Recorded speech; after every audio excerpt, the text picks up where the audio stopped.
Shalom, puji syukur kita boleh berjumpa kembali di dalam program pendalaman Alkitab melalui pelajaran Sekolah Sahabat bersama dengan kami, Cornelius Media.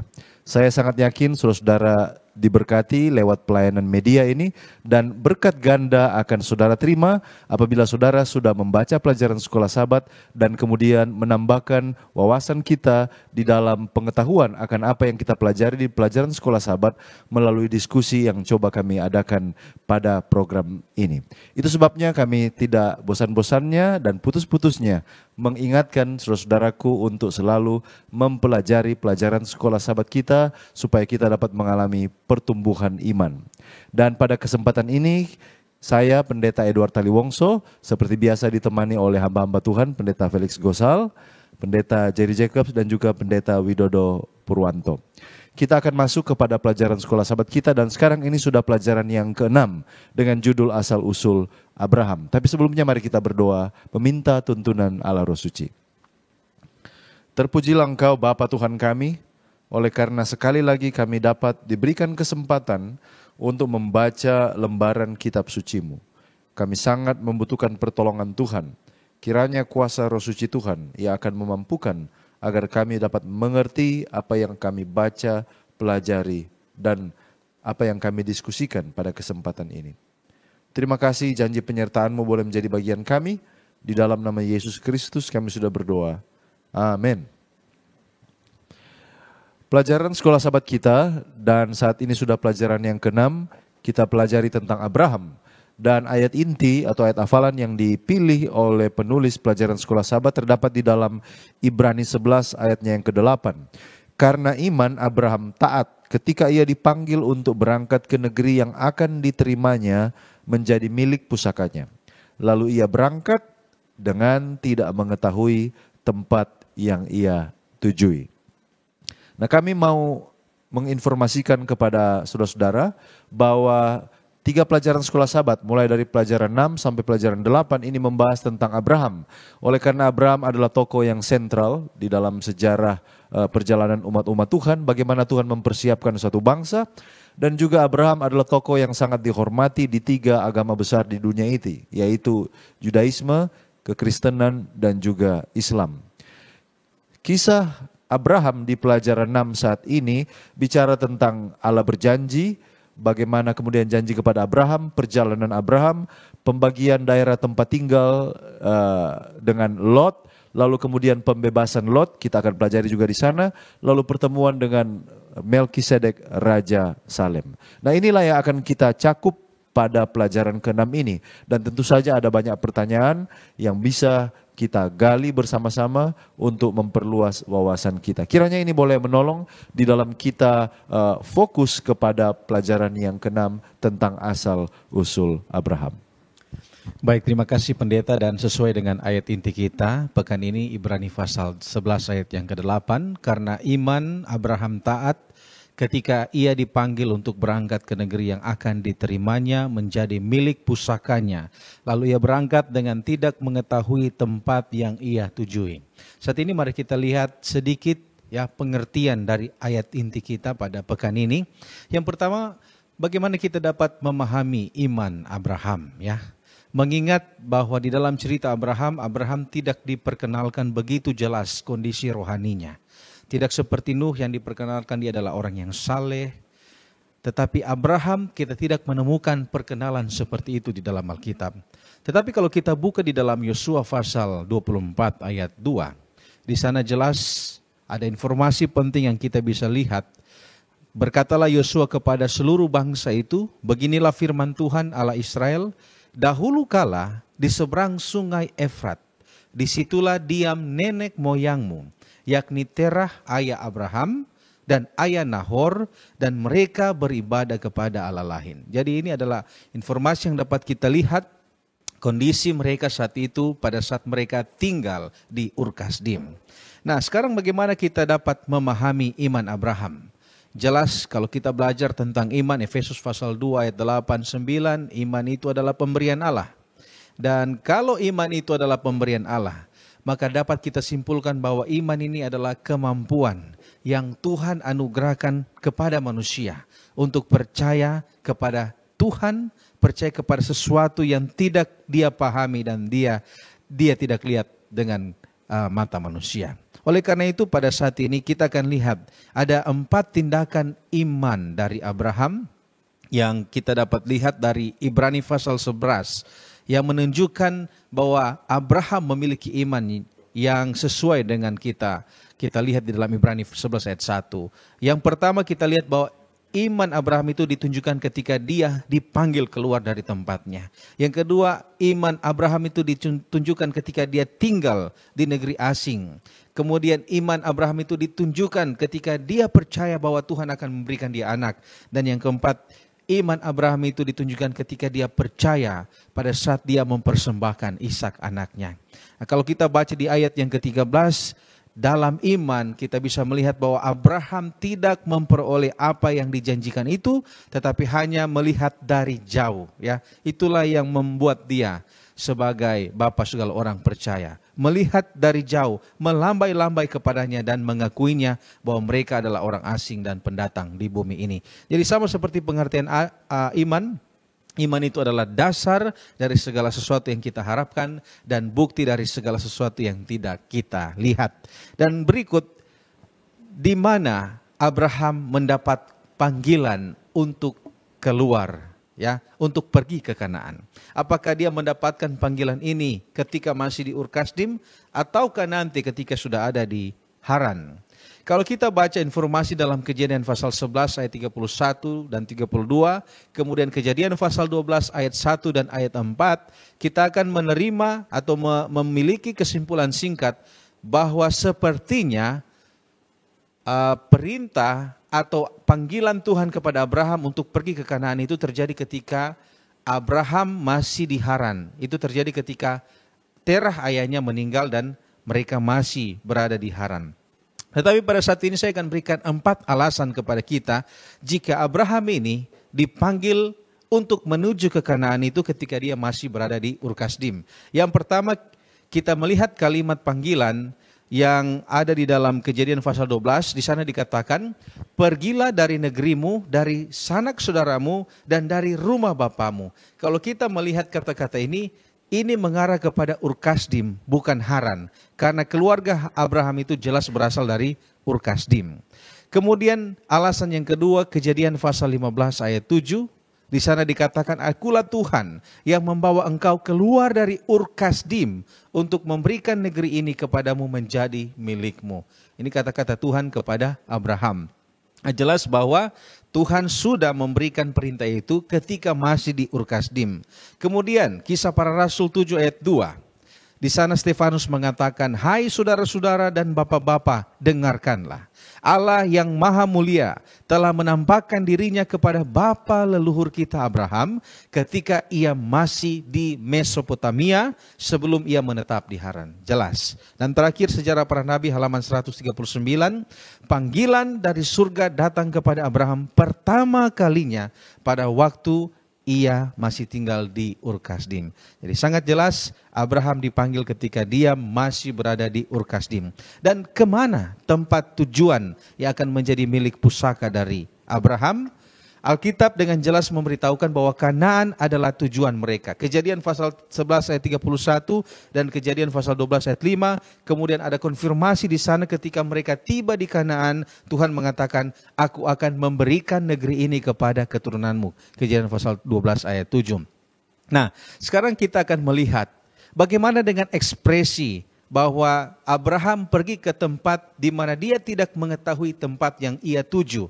Atau kita lihat juga ekspresi yang hampir mirip di dalam kitab Kejadian, di mana mereka akan pergi ke sebuah negeri yang akan ditunjukkan Tuhan kepada mereka. Pertanyaannya sederhana di sini. Apakah mereka tidak tahu tempat ini? Ya, bisa dikatakan bahwa mereka tahu tempat tujuan mereka, bahwa mereka akan pergi ke Kanaan. Kita bisa baca itu dalam Kejadian pasal 11 ayat 31, Kejadian 12 ayat 5, dan menurut Babel Commentary volume 1 ayat 291. Di sana dikatakan begini, Abraham tahu Kanaan adalah tempat di mana Tuhan ingin ia pergi. Arti dari mereka tahu Arti dari mereka tidak tahu mengarah kepada situasi di mana mereka tidak tahu pasti tempat macam apa yang akan mereka tuju.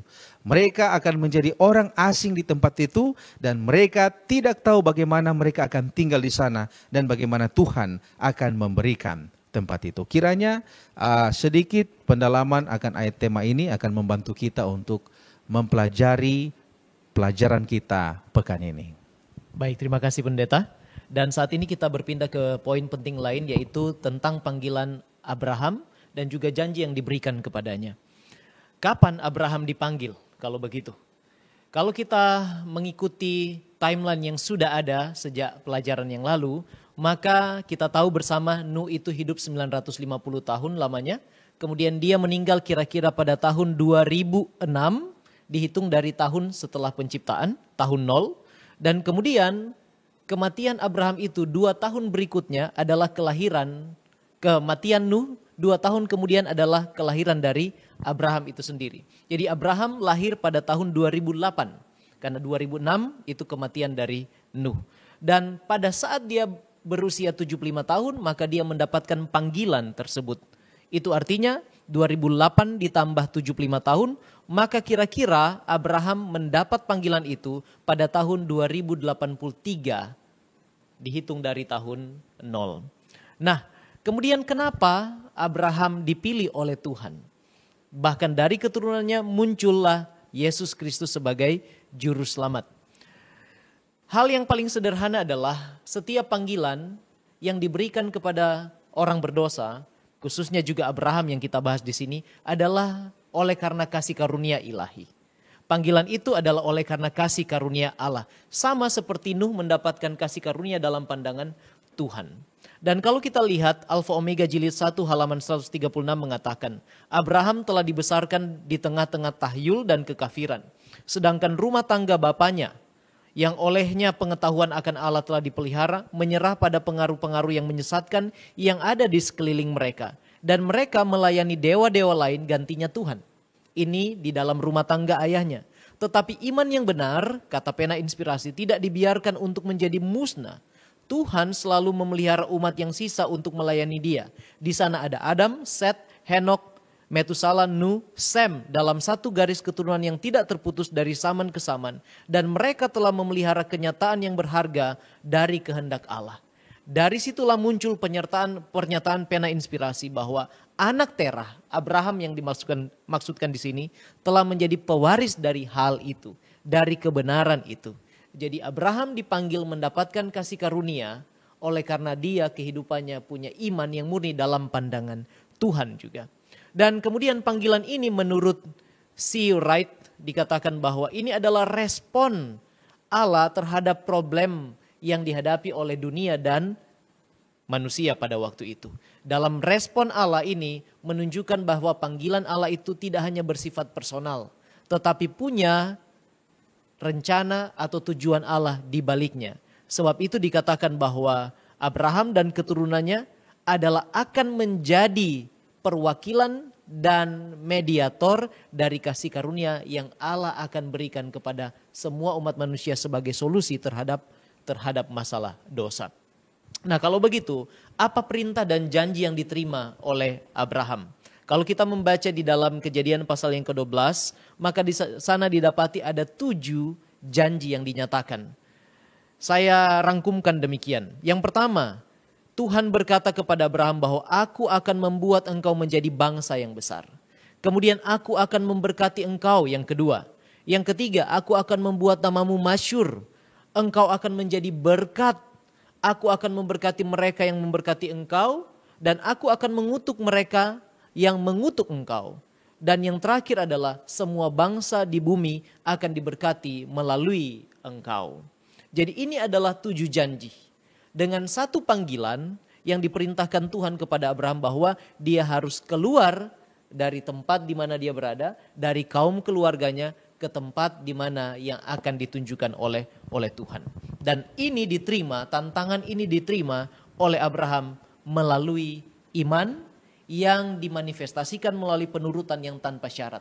Pada waktu dia terima panggilan, dia langsung keluar dan menuruti apa yang diperintahkan oleh Tuhan. Dan itu jelas tercatat di dalam ayat inti kita, bahwa melalui iman Abraham menerima panggilan tersebut. Baik, terima kasih pendeta. Kita akan lanjut kepada perjalanan dari Abraham menuju ke tanah perjanjian. Dari data yang bisa diambil dari biblehistory.com, membuat ada 17 tempat yang dilalui atau yang disinggahi oleh Abraham semasa hidupnya. Dimulai dari tentunya yang pertama Ur-Kasdim, di mana ini adalah tempat asalnya di wilayah Babilonia. Kemudian yang kedua, dia berjalan menuju ke Haran. Ketiga, Damaskus. Keempat, Sikem. Inilah tempat pertama di wilayah Kanaan atau dia sudah masuk ke wilayah tanah perjanjian. Yang kelima adalah Betel. 6, Mesir. Nah tentunya pada peristiwa ini Abraham sudah berada keluar dari wilayah tanah perjanjian, tanah Kanaan, di mana dia mendapatkan masalah di sana. Yang ketujuh, Betel, kembali ke wilayah tanah perjanjian. 8, Hebron, 9 dan 10 Hobah. Atau ini berada di wilayah utara dari Damaskus, luar wilayah tanah perjanjian. Ketika dia mengejar musuh-musuh yang membawa Lot. Kemudian ke-11, Salem, wilayah tanah perjanjian. 12, Hebron, 13, Gerar, di mana ketika itu ada Raja Abimelek. Dan peristiwa yang terjadi adalah sama seperti yang terjadi di Mesir, di mana Abraham mengakui separuh dari kebenaran atau dia berdusta mengenai status istrinya Sarah. Kemudian tempat yang ke-14 adalah Beersheba, 15 Moria, ke-16 kembali ke Beersheba, ke-17 Hebron, di mana pada umur 175 tahun Abraham mati dan dikuburkan di Makpela. Dalam Kejadian 5 ayat 18 sampai 21 disebutkan pada hari itulah Tuhan mengadakan perjanjian dengan Abraham serta berfirman, kepada keturunanmu lah kuberikan negeri ini. Dan inilah luas wilayahnya, mulai dari sungai Mesir sampai ke sungai yang besar itu, sungai Efrat. Jadi ini wilayah yang sangat besar, dimulai dari bagian utara sampai ke bagian selatan. Di dalam Kejadian 17 ayat 8 menyebutkan atau mengindikasikan bahwa Abraham walaupun sudah berada di tanah perjanjian, dia selalu berpindah-pindah tempat, sehingga dia disebut sebagai seorang pengembara atau bahkan orang asing di tanah yang dijanjikan kepadanya. Tetapi kemanapun dia pergi, dia menjadi Allah Tuhan. Menyatakan tentang Allah yang esa melalui mezbah-mezbah yang didirikannya dan melalui kehidupannya, serta kesaksian tentang penyertaan Tuhan di dalam kehidupannya. Di dalam Kejadian 12 ayat 2 disebutkan, aku akan membuat engkau menjadi bangsa yang besar dan memberkati engkau serta membuat namamu masyhur dan engkau akan menjadi berkat. Abraham digunakan Tuhan untuk menjadi berkat. Dan aplikasi bagi kita, Tuhan memanggil kita juga untuk menjadi berkat dimanapun kita berada. Di dalam kitab Ibrani 11 ayat 9, kelanjutan dari ayat inti kita menyebutkan sebagai berikut. Karena iman, ia diam di tanah yang dijanjikan itu, tetapi seolah-olah di suatu tanah asing. Dan di situ ia tinggal di kemah dengan Ishak dan Yakub yang turut menjadi ahli waris janji yang satu itu. Ayat 10, sebab ia menanti-nantikan kota yang mempunyai dasar yang direncanakan dan dibangun oleh Allah. Apa yang dijanjikan Allah kepada Abraham bukan hanya pada dimensi fisik atau geografis tanah perjanjian di dunia ini, namun ada dimensi rohani. Tanah perjanjian Abraham yang sesungguhnya adalah Kanaan surgawi. Di dunia ini kita hanya pengembara. Tujuan kita yang sesungguhnya adalah kerajaan surga. Baik, terima kasih Pendeta Jacobs. Dan selanjutnya adalah pelajaran tentang Tera. Ya, Tera ini adalah ayah daripada Abraham. Dan kalau kita baca, sebagaimana yang sudah dibacakan tadi oleh Pendeta Gosal, Kejadian 11 ayat 31, lalu Tera membawa Abram, anaknya, serta cucunya Lot, yaitu anak Haran, dan Sarai menantunya. Nah, kalau kita baca bahasa yang ditulis oleh Musa di sini, kita percaya sepertinya aktivitas atau kegiatan untuk keluar dari Ur-Kasdim ini diinisiatifkan oleh Tera. Oleh karena Alkitab mengatakan lalu Tera membawa Abraham. Bukan Abraham yang membawa Tera, tetapi Tera membawa Abram. Padahal yang jadi pertanyaan adalah mengapa Tera ayahnya sudah berencana untuk pergi tinggal di Kanaan. Padahal mungkin pada waktu itu belum ada panggilan kepada Abram. Mana yang lebih dahulu? Apakah panggilan kepada Abram sudah ada? Atau panggilan ini juga kepada Tera? Ataukah kepada mereka berdua? Nah, ini yang mungkin agak kurang jelas bagi kita ya, ketika kita melihat dari informasi Alkitab. Lalu mengapa mereka harus ke Kanaan? Apakah ada sesuatu yang lebih menguntungkan di Kanaan sehingga mereka mau pindah ke sana? Dan ini juga menjadi pertanyaan kita. Nah, kalau kita bandingkan contoh di dalam perjanjian baru khotbah dari Stefanus di Kisah Para Rasul 7 ayat 2, di sana dikatakan, "Hai saudara-saudara dan bapak-bapak, dengarkanlah. Allah yang maha mulia telah menampakkan dirinya kepada bapa leluhur kita Abraham ketika ia masih di Mesopotamia sebelum ia menetap di Haran." Ya, kita tahu ceritanya. Tera, dia membawa Abraham dan semua rombongan yang saya sebutkan tadi. Mereka rencananya mau ke Kanaan, tetapi akhirnya hanya sampai di Haran. Mereka menetap di sana, lalu kemudian Alkitab katakan matilah Tera di Haran. Sesudah itu, kalau kita ke Kejadian pasal 12, barulah kita dengar kembali firman Tuhan kepada Abram, "Pergilah dari negerimu, dari sanak saudaramu, dan pergi ke negeri yang akan kutunjukkan kepadamu." Jadi kesannya di sini sepertinya bahwa inisiatif untuk keluar pertama itu hanya dari Tera. Tetapi setelah kita baca tadi Kisah 7 ayat 2, ternyata sejak dari di Mesopotamia. Ya, Mesopotamia ini adalah bahasa Greka sebenarnya, sebutan orang Greka untuk tanah di mana itu adalah tanah yang dikelilingi oleh sungai-sungai yang menyebabkan tanah itu subur. Tetapi sepertinya kehendak atau kemauan Tera untuk meneruskan perjalanan jauh ke selatan itu harus berhenti di Haran. Ya. Nah, kita tidak bisa memperoleh jawaban yang definitif. Apakah Tera juga dipanggil oleh Tuhan? Ataukah hanya kepada Abraham? Masalahnya kita tidak pernah membaca di dalam Alkitab yang mengatakan bahwa ada panggilan kepada Tera. Dari informasi Alkitab yang kita terima, maka yang dipanggil di sini adalah Abraham saja dan bukan Tera. Nah, mungkin dari sini ada beberapa pelajaran yang bisa kita ambil. Yang pertama bahwa kalau seandainya Tera tidak dipanggil tetapi dia punya inisiatif untuk keluar dari Ur Kasdim dan menuju ke tanah Kanaan, maka pelajaran yang bisa kita ambil adalah ternyata Allah bisa menggunakan bahkan penyembah berhala sekalipun untuk menggenapi maksudnya, ya. Jadi dengan Tera membawa Abram dan keluarganya keluar dari Ur rencananya menuju ke Kanaan, tanpa dia sadari mungkin dia sementara menggenapi maksud Tuhan di sana.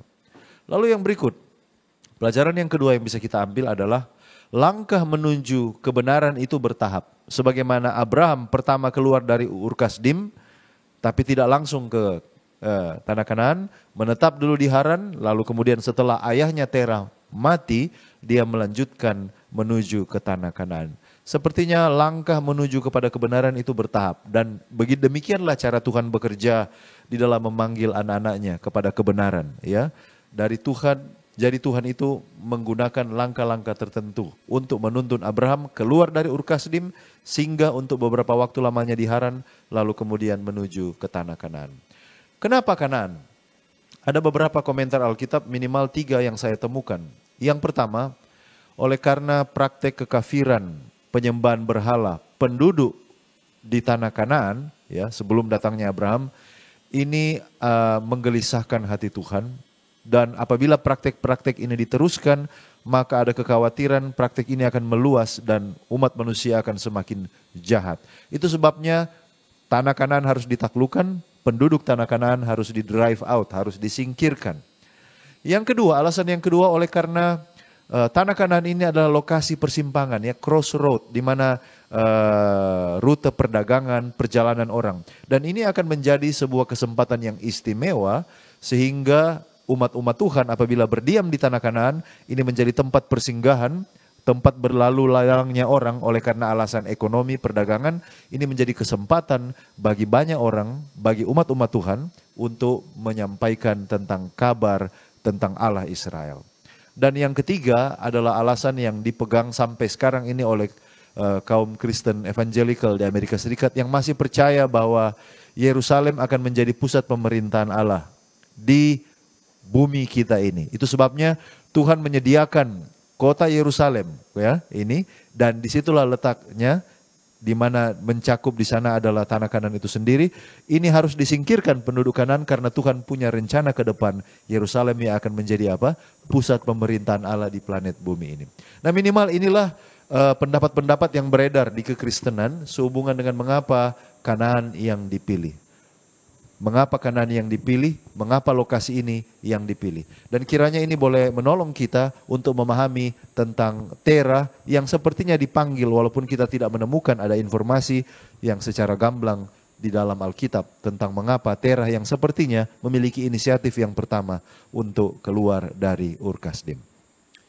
Baik, terima kasih pendeta. Dan kalau kita lihat perjalanan Abraham ketika dia masuk di tanah Kanaan itu, ada bencana di sana, terjadi kelaparan. Nah, kalau kita tadi sudah lihat bagaimana Tuhan berjanji bahwa tanah ini akan menjadi milik pusaka dari keturunan Abraham. Ada janji berkat di sana bahwa mereka akan diberkati di sana. Tetapi kenapa dia baru saja datang di negeri itu, dia melihat kelaparan, ya. Nah, beberapa atau tradisi Yahudi, mereka percaya bahwa kelaparan yang terjadi di tanah Kanaan itu adalah tahun yang sama di mana tahun Abraham tiba di tanah Kanaan. Tapi kita tidak tahu pasti. Nah, pada situasi ini Abraham bisa saja meragukan pimpinan Tuhan di sini, ya. Dia melihat situasi kelaparan yang terjadi di tanah Kanaan, kemudian dia melihat kembali padang gurun Ur Kasdim, ya. Dia bisa kecewa, tetapi itu tidak terjadi di dalam Alkitab. Tapi sebenarnya negeri Kanaan ini tidak terlepas dari kelaparan. Ada paling sedikit 3 informasi di dalam Alkitab kita boleh lihat bahwa ternyata di tanah Kanaan ini sering terjadi kelaparan. Yang pertama Kejadian 26 ayat 1 ini ketika zaman Ishak. Di sana dikatakan maka timbullah kelaparan di negeri itu. Ini bukan kelaparan yang pertama yang telah terjadi dalam zaman Abraham. Jadi jelas bahwa di sana sering terjadi kelaparan, ya. Lalu Rut 1 ayat 1 pada zaman para hakim memerintah ada kelaparan di tanah Israel. Ya, ini zaman Rut. Kemudian zaman Daud, 2 Samuel 21 ayat 1. Dalam zaman Daud terjadilah kelaparan selama 3 tahun berturut-turut. Tetapi terlepas dari fakta ini, meskipun demikian, kita dapat melihat bahwa kelaparan yang dialami oleh penduduk Kanaan itu adalah ujian iman bagi Abraham. Di dalam Bible Commentary Seventh Day Adventist mengatakan hal ini atau kelaparan di tanah Kanaan itu mengajarkan Abraham jika walaupun ia sudah berada di tanah perjanjian, makanan dan berkat itu hanya datang dari Tuhan saja. Nah, ketika terjadi kelaparan, kemudian Abraham berpindah ke Mesir. Nah, kita punya pertanyaan yang menarik. Kenapa dia harus ke Mesir? Ya, kenapa dia tidak pergi ke tempat yang lain? Ada 2 alasan yang diberikan. Alasan yang pertama, kita bisa baca di Sejarah Para Nabi halaman 141, ada 2 alasan. Alasan yang pertama, perginya Abraham ke Mesir itu bertanda bahwa dia masih percaya akan rencana Tuhan baginya di tanah Kanaan, ya.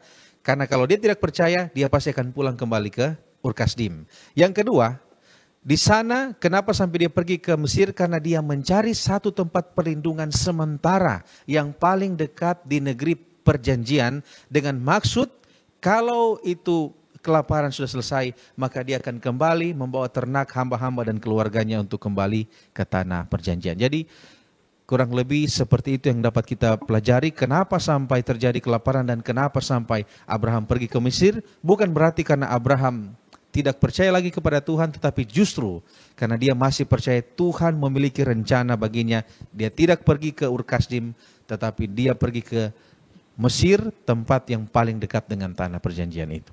Ya, baik, terima kasih pendeta. Dari informasi tersebut maka kita dapati bahwa Abraham pergi ke Mesir karena ada kelaparan.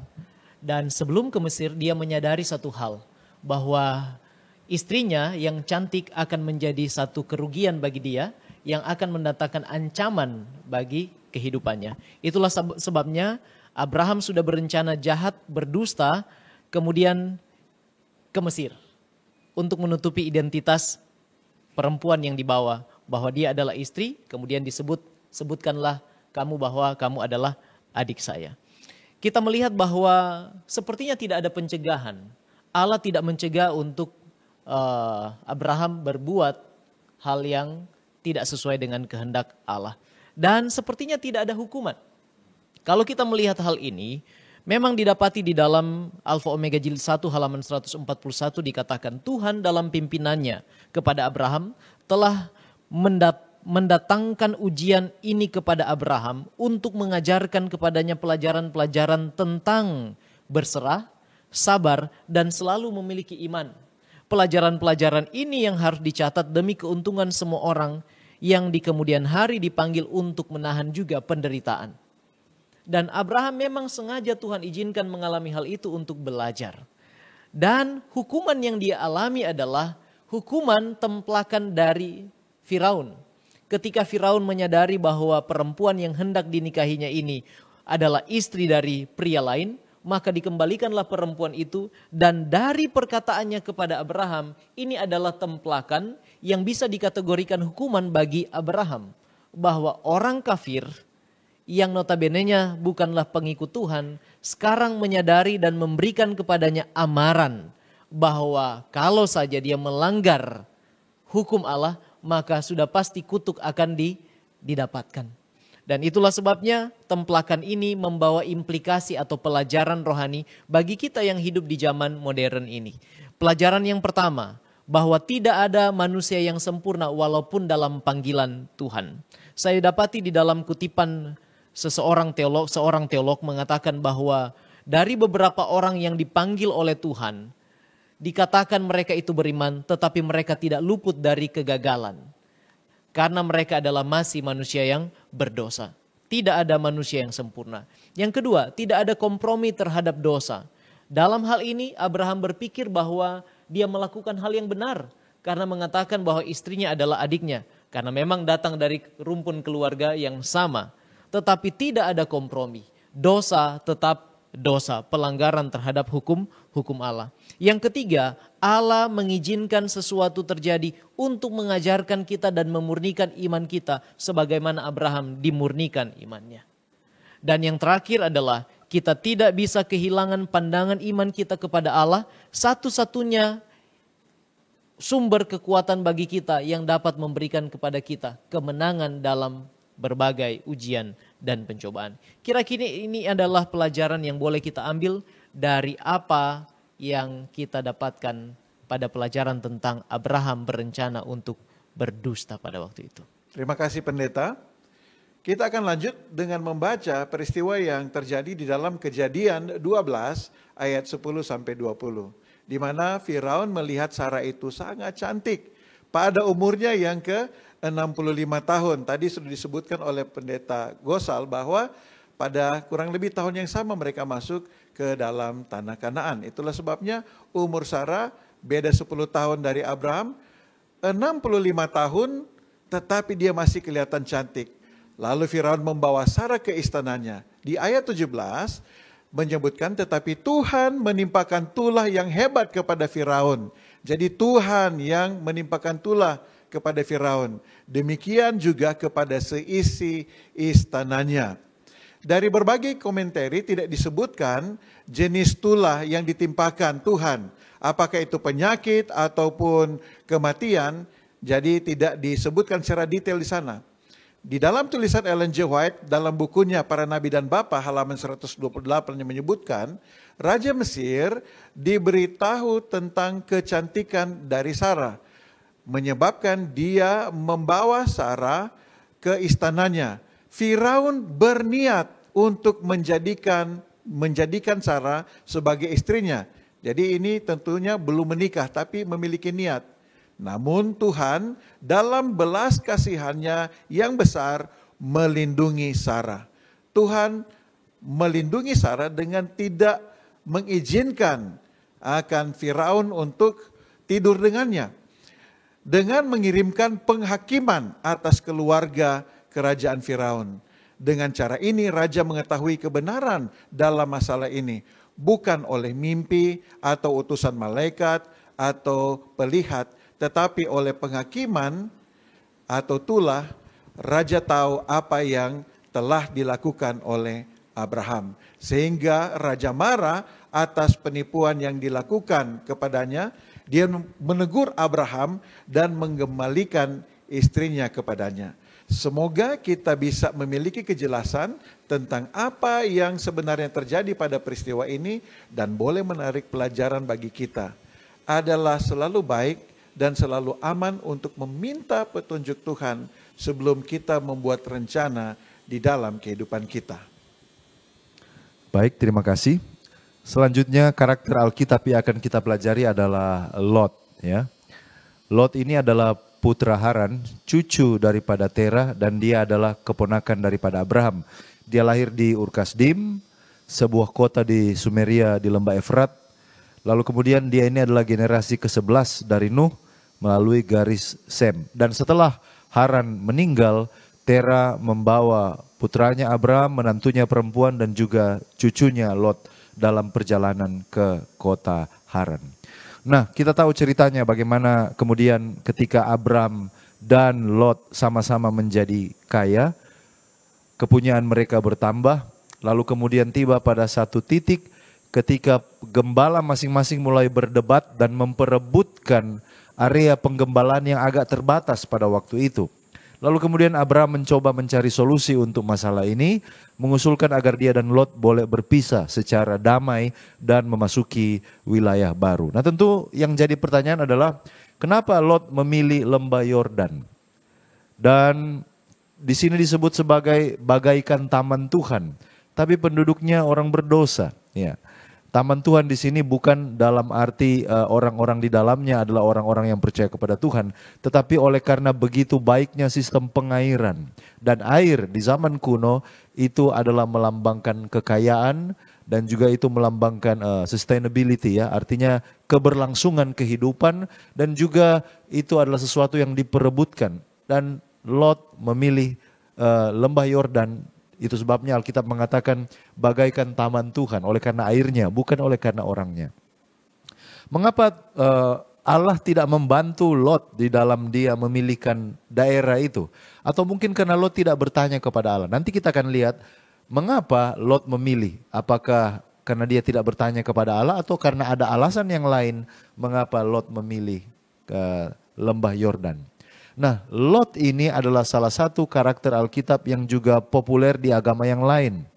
Dan saya mau sebutkan pada saat ini, di dalam tradisi Islam, Lot juga adalah karakter yang populer. Nah, mengapa Lot memilih Sodom dan Gomora? Menurut komentar daripada tradisi Islam, maka Muslim menggunakan cerita Lot sebagai bentuk bahwa Allah ingin mengecam praktek homoseksualitas yang dipraktekkan oleh para penduduk Sodom dan Gomora. Itu sebabnya menurut tradisi Islam, Allah yang memerintahkan Lot untuk memilih tanah Sodom dan Gomora, lalu kemudian dia datang ke sana untuk mengkhotbahkan tentang monoteisme dan juga untuk menegur mereka dari cara-cara hidup mereka yang jahat dan penuh dengan hawa nafsu. Jadi menurut tradisi Islam, Allah yang memilihkan Sodom dan Gomora kepada Lot oleh karena ada misinya. Tetapi bagaimana dengan tradisi kita kekristenan? Ada komentar Roh Nubuat dan juga Alkitab. Alkitab mengatakan bahwa Lot memilih itu oleh karena tanah itu yang penuh dengan air. Ya. Sementara itu Roh Nubuat di dalam buku Patriarchs and Prophets halaman 133 atau Sejarah Para Nabi mengatakan, terpesona dengan mimpi keuntungan duniawi, Lot mengabaikan kejahatan moral dan spiritual di sana. Penduduk lembah Yordan adalah orang-orang yang sangat jahat dan berdosa terhadap Tuhan. Terhadap hal ini ia tidak tahu atau meremehkannya. Ia memilih seluruh lembah Yordan dan berkemah di dekat Sodom. Betapa sedikit yang ia ramalkan kengerian akibat pilihan yang mementingkan diri. Nah, menurut Alkitab dan Roh Nubuat, bahwa pilihan Lot bukan oleh karena dia dipilih oleh Allah, tetapi oleh karena pertimbangan faktor ekonomi. Ya, dia berpikir bahwa akan lebih banyak keuntungan duniawi di sana, oleh karena itu adalah tempat yang punya sistem pengairan yang baik, dan mungkin dia bisa memotong jalur logistiknya lebih hemat ya, dan berbagai pertimbangan yang lain. Intinya adalah demi keuntungan duniawi dia mengabaikan bahaya rohani yang mengancam. Itu sebabnya dia memilih lembah Yordan tersebut. Dan inilah yang membuat mengapa pelajaran ini sangat menarik, dan inilah alasan mengapa Lot memilih lembah Yordan tersebut. Ya, baik, terima kasih pendeta. Dan di dalam cerita ini juga kita melihat figur yang lain, yaitu Melkisedek. Saat ini kita akan melihat siapa ini figur Melkisedek di dalam cerita Abraham. Melkisedek Raja Salem memiliki arti, yaitu Melkisedek artinya Raja Kebenaran, Salem itu artinya peace, damai atau security atau aman, di mana kemudian hari kota ini dinamakan Yerusalem atau City of Peace, kota damai. Nah, nama Melkisedek ini muncul setelah terjadi peperangan antara orang-orang Amori, termaksud Raja Sodom dan Gomora, melawan Raja Elam, Raja Siniar, dan kedua raja yang lain. Di mana kita ketahui nama-nama ini adalah nama raja-raja dari kota Mesopotamia. Nah, raja-raja Sodom dan Gomora kemudian kalah, dan kemudian mereka memberitahukan hal ini kepada Abraham, dan Abraham pun menolong oleh karena memiliki keluarga di sana, yaitu Lot. Dan setelah Abraham menolong, Abraham pun memenangi pertempuran atau peperangan tersebut. Nah, ketika Abraham pulang dari peperangan, salah satu orang yang datang menyambut Abraham adalah Melkisedek Raja Salem. Dia datang membawa roti dan anggur kepada Abraham, di mana ini adalah hasil utama tanah Kanaan saat itu, dan diberikan sebagai token, sebagai love gift kepada Abraham. Nah, selain Melkisedek adalah seorang raja, Melkisedek di sini juga disebut sebagai Imam Allah yang Maha Tinggi. Kita bisa baca itu dalam Kejadian pasal 14 ayat 18. Nah, ini menunjukkan sistem upacara pengorbanan itu sudah ada sejak zaman ini, ya. Ada 3 fakta yang mendukung akan ide ini atau informasi ini. Yang pertama, dikatakan di sana bahwa dia adalah seorang imam, kemudian dia mengucapkan doa berkat, di mana ini adalah tugas dari seorang imam, dan yang ketiga dia menerima persepuluhan, di mana praktik ini di dalam Alkitab merujuk kepada imam. Jadi Melkisedek di sini adalah figur yang real. Dia adalah Raja Salem, dia adalah seorang raja, tetapi dia juga adalah seorang imam di sana yang memberikan doa berkat kepada Abraham. Baik, pendeta. Dan kepada Melkisedek ini menurut Kejadian pasal 14 ayat yang ke-20, lalu Abram memberikan kepadanya 1/10 dari semuanya. Ini adalah akar di mana praktek persepuluhan itu ditemukan di dalam Alkitab. Nah, kalau begitu apa pengertian persepuluhan pada waktu itu? Kalau kita membandingkan dengan ayat yang lain di dalam Alkitab, khususnya kitab Maleaki, kitab Maleaki pasal yang ke-3 ayat yang ke-6, firman Tuhan berkata demikian, bahwasanya aku Tuhan tidak berubah, dan kamu Bani Yakub tidak akan lenyap. Sejak zaman nenek moyangmu kamu telah menyimpang dari ketetapanku dan tidak memeliharanya. Kembalilah kepadaku, maka aku akan kembali kepadamu, firman Tuhan semesta alam. Itu ayat yang ke-7. Dan ini merujuk kepada praktek memberikan persepuluhan. Jadi pengertian persepuluhan pada zaman Abraham ketika dia memberikan persepuluhan kepada Melkisedek adalah sama dengan apa yang sudah dipraktekkan oleh bangsa Israel. Karena sudah sejak dari nenek moyang, perintah itu menurut Maleaki pasal yang ke-3 ayat 6 sampai ke-7 telah dipraktekkan dan kedapatan mereka menyimpang dari perintah itu. Lantas kalau begitu apa pengertiannya? Di dalam Bible Commentary Seventh Day Adventist Church, maka dikatakan di sana bahwa praktek memberikan persepuluhan adalah pengakuan tentang kepemilikan Tuhan. Di dalamnya ada ungkapan syukur, dan inilah yang dipraktekkan oleh Abraham. Dia tidak hanya mengucap syukur, tetapi mengakui bahwa Tuhanlah yang memberikan segala sesuatu, termasuk keamanan dalam kehidupannya. Dan adalah kewajibannya untuk memberikan 1/10 dari apa yang Tuhan telah anugerahkan kepadanya. Kita membaca di dalam Kejadian pasal yang ke-14 ayat yang ke-22 dan 23.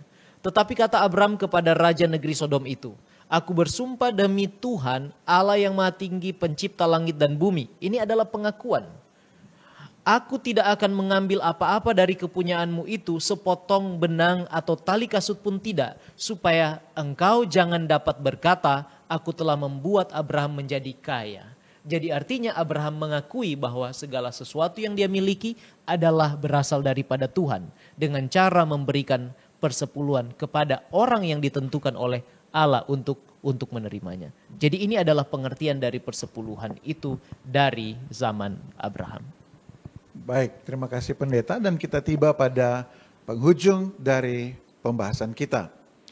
Dari kehidupan Abraham kita bisa melihat kekurangan yang terjadi dalam hidupnya. 2 kali berdusta tentang status istrinya, tidak meminta petunjuk Tuhan untuk ke Mesir, mengambil Hagar gantinya, tetap percaya akan ada keturunan yang Tuhan akan berikan melalui Sarah.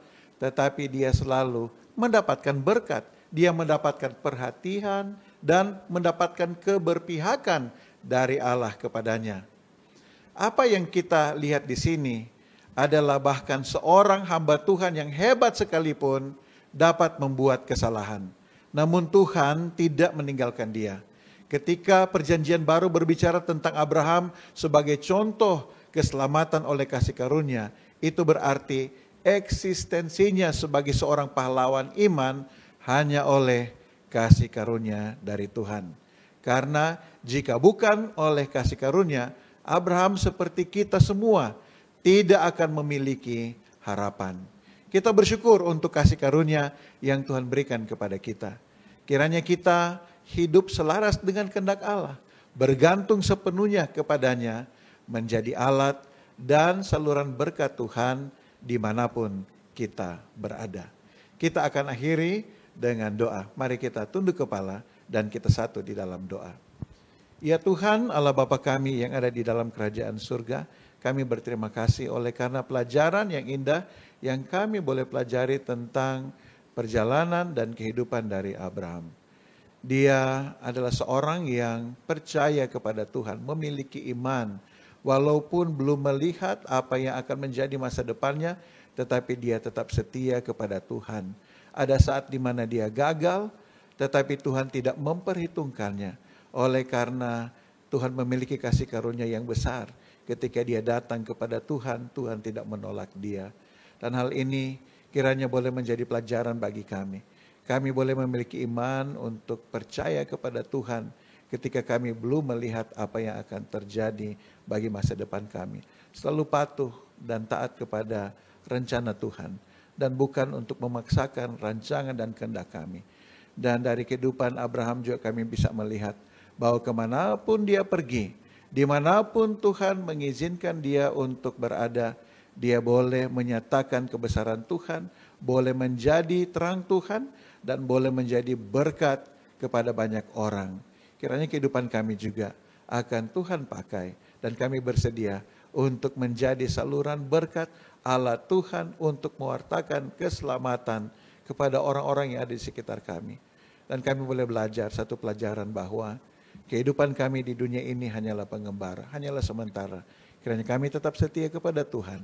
Kami boleh tiba di tanah Kanaan surgawi, di mana kami boleh bertemu dengan Abraham, dan juga teristimewa kami boleh bertemu dengan Tuhan dan Juru Selamat kami, Allah kami, Yesus Kristus. Terima kasih Engkau mendengar doa kami, menyertai kami dalam peribadatan yang selanjutnya. Di dalam nama Yesus kami berdoa. Amin.